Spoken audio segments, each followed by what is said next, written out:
आपको मैं बता दूं, ना ही आपके माइंड को, ना ही आपके ब्रेन को और ना ही आपके टाइम को आपके सक्सेस से कोई भी लेना देना नहीं है। इस चीज को आप जितनी जल्दी समझोगे उतना ज्यादा अच्छा होगा। आई नो आपको पता है कि लाइफ एक बैटल है, एक बैटल थी और एक बैटल ही रहेगी, लेकिन उसके बाद भी आप कुछ मिस्टेक्स कर रहे हो जिससे आपके दिमाग में बार बार ये चीज आती है, यार मैं बोलता हूं, थोड़ा बहुत करता हूं, लेकिन मैं अपनी बात में नहीं रह पा रहा हूं। ये प्रॉब्लम अगर आप फेस कर रहे हो, आपके पास अर्जेंसी नहीं है, आपके पास वो स्पीड नहीं है, मेरे दोस्त आप एकदम सही वीडियो पे आए हो। और कभी आपने सोचा है कि यार कौन सा एकदम बिल्कुल सही टाइम है जिस टाइम मुझे अपने काम को शुरू करना चाहिए? जैसे लोग बोलते हैं यार मंडे को करना चाहिए, नहीं यार पहले डे से शुरू करना चाहिए, 1 तारीख से शुरू करनी है। What is this? आपको मैं एक फैक्ट बताऊंगा अभी कुछ देर में, आप लिटरली बहुत ही ज्यादा शॉकिंग मोड में आने वाले हो। उसके बाद कैसे आपने सिर्फ अपने गोल्स को धुंध में रखा हुआ है ताकि आप अपने आप को, दूसरों को और अपनी सेल्फ स्टीम को गिरने ना दो, लेकिन इनडायरेक्टली वो गिर रही है। इस चीज को आपको मानना पड़ेगा। इस वीडियो के बाद आपको समझ आ जाएगा। देखो, आप लोग कुछ भी नहीं हो, आप लोग जो भी हो, आप अपनी पास्ट के बदौलत हो। इसका सिंपल मतलब है, आपने जो भी अभी पास्ट में अपने काम किए, डीड करी है, उसके बदौलत आप अपने प्रेजेंट में खड़े हो और आपका फ्यूचर भी कुछ नहीं है, वो भी वो है जो आप अभी ने प्रेजेंट में करोगे। इसका सिंपल मतलब है, आप जो भी अपने फ्यूचर में करोगे और जो आप पास्ट से कर चुके हो, वो दोनों प्रेजेंट में मिल रहा है। इसका एक सिंपल सा यही मतलब है। इसका मतलब सही टाइम करने का मतलब, या जो काम है वो ना ही मंडे है, ना ही अगले दिन है, ना ही 10 दिन बाद है, ना ही 1 तारीख को है, ना ही नई साल पे है, वो अभी है। इसका यही सिंपल मतलब होता है, क्योंकि जो आप हो वो अपने प्रेजेंट से नहीं पास्ट से बने हो, और आप जो फ्यूचर में बनोगे वो अपने प्रेजेंट की मदद से बनोगे।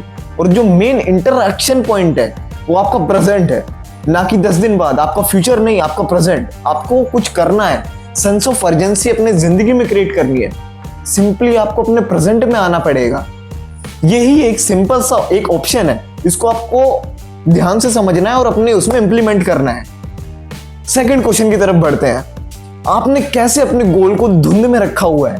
क्योंकि ये भी एक ऐसा सवाल है जो आप कहीं ना कहीं अपने आप को पागल बनाने के लिए कर रहे होते हो। एक लाइव एग्जांपल मैं आपको देता हूं। आपने मान ले एक प्लान बनाया कि मैं 3 महीने में बॉडी बनानी है। यार मेरे को, मैं सबको आपने बताया नहीं। 2 सिचुएशन लेते हैं, चलो इसको इजी बनाने के लिए। आपने बोला मेरे को 3 महीने के अंदर अपनी एक अच्छी फिजिक बनानी है। एक सिचुएशन में आपने सबको बोल दिया, भाई देख मैं बॉडी बना रहा हूं, 3 महीने में मेरा ये टारगेट है, मैं ये करूंगा। आपको एक बार के लिए लग रहा होगा मैंने ये गलत कर दिया, ये ऐसा नहीं बोलना चाहिए था।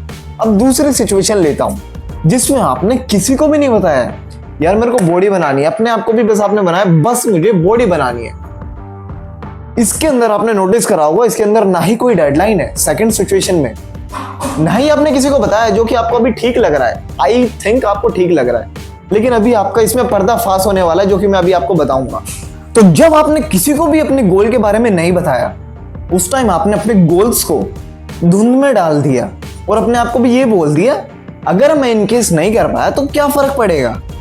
क्योंकि फर्स्ट सिचुएशन में अगर आप नहीं कर पाए तो लोग आपका मजाक उड़ाएंगे और सब बोलेंगे भाई ये कर नहीं पाया, और जो ये बोलता है उस पर तो ये खड़ा ही नहीं उतरता है।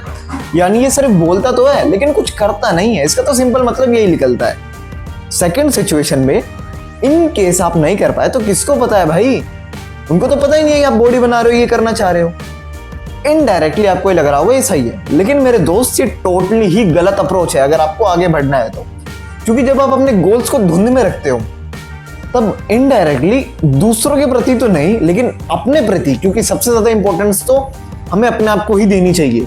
आप अपने प्रति अपनी सेल्फ स्टीम को डाउन कर लेते हो बहुत ज्यादा तेजी से, क्योंकि आपके मन में बार बार ये सवाल आ रहा होता है, क्योंकि आपने अपने आप को तो ये बोला था ना कि मेरे को बॉडी बनानी है, लेकिन आपने नहीं बनाई, और अपने आप को ही आप कहीं ना कहीं डाउनग्रेड करने लगते हो। आपको खुद ही सेल्फ स्टीम, खुद ही सेल्फ कॉन्फिडेंस गिरने लगता है। और ये सेल्फ कॉन्फिडेंस फियर से नहीं, आपकी खुद की गलती की वजह से गिरा है। अब सोचो, मैं इस टाइम ये स्विच ऑन करता हूं और इससे एक फैन ऑन होता है जो कि मेरे ऊपर लगा हुआ है, लेकिन इसमें ट्विस्ट ये है, मैंने अभी ये स्विच दोबारा ऑन किया, ये फैन अभी ऑन नहीं हुआ। ये फैन ऑन होता है 10 मिनट बाद। मुझे 100% गारंटी के साथ आप बताओ कि आपको पता चलेगा क्या इस स्विच की मदद से फैन ऑन हुआ है? सिंपल सी बात है, आपको पता चलेगा? शायद नहीं। इसलिए मेरे दोस्त, स्पीड और अर्जेंसी दोनों ही मैटर करती हैं, क्योंकि जब ये क्लिक करने के बाद ही मुझे फैन पता चल रहा है, उसी सेम टाइम जब मुझे रिजल्ट दिख रहा है, तभी मैं उसके प्रति मोटिवेट हो रहा हूं, तभी मैं उसके प्रति काम करूंगा। यही एक सिंपल अप्रोच होती है। इसलिए लोग बोलते हैं कि स्पीड भी मैटर करती है। और मैंने फैन का एग्जांपल दिया, आई होप ये आपको हमेशा याद रहे। इससे हमें ये पता चलता है, जब हम कोई गोल, हमारे पास कोई गोल नहीं होता, ना ही हमारा कोई पर्पस है, हम उस टाइम अपने आप को और भी ज्यादा मार रहे होते हैं। सिंपल मीनिंग में बताऊं, जब मैंने आज सुबह, आज मेरे पास कोई प्रोडक्टिव काम मैंने नहीं किया, सुबह से जब मैंने रील्स, शॉर्ट्स, इन सभी चीजों को स्क्रॉल करा, मैंने अपने आप को बोर्डम से बचाने के लिए इनडायरेक्टली और भी ज्यादा बोर्डम में डाल दिया। इसका मतलब मैंने अपने आप को शॉर्ट्स, रील इसलिए तो खोली थी मैंने ताकि मैं बोर ना हूं, लेकिन आफ्टर एन आवर या 2 घंटे के बाद मैंने अपने आप को पाया कि मैं और भी ज्यादा बोर हो रहा हूं। मैं और भी ज्यादा ऐसा फील कर रहा हूं कि यार मेरे अंदर से सारी एनर्जी बाहर निकल गई हो। इसीलिए आपके पास एक गोल होना बहुत ही ज्यादा जरूरी है, नहीं तो आप अपनी एनर्जीज को अलग अलग जगह फैला दोगे या डिस्ट्रीब्यूट कर दोगे, जो कि आपके लिए बिल्कुल ठीक नहीं है। इस एपिसोड के लिए इतना ही। आशा करता हूं आपको इसमें मजा आया होगा।